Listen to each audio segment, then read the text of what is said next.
जो डॉक्यूमेंट से leader of opposition coat कर रहे थे वो तो एक पब्लिक डॉक्यूमेंट था।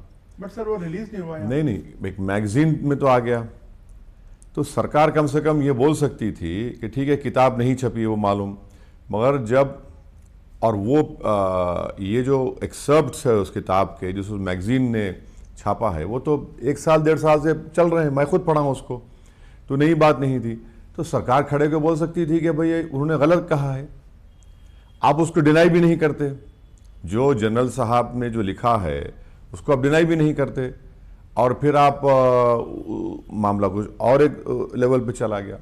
तो राहुल गांधी की ज्यादा कसूरवार नहीं है इसमें? नहीं, अगर राहुल गांधी हो या रूलिंग पार्टी हो या मेन अपोजिशन पार्टी हो, वो तो पब्लिक डॉक्यूमेंट है और उसको सरकार बोल दी थी हम उसको नहीं मानते, आप एक्शन लीजिए जनरल साहब के खिलाफ। अगर उन्होंने जो लिखा है कि चीन के टैंक्स आ रहे थे, उन्होंने लिखा है कि वो जो गलवान में लेफ्टिनेंट संतोष की जो मौत से पहले वहाँ पर टेंट लग गया था 1-1.5 महीने तक, उसको डिनाई कर दें।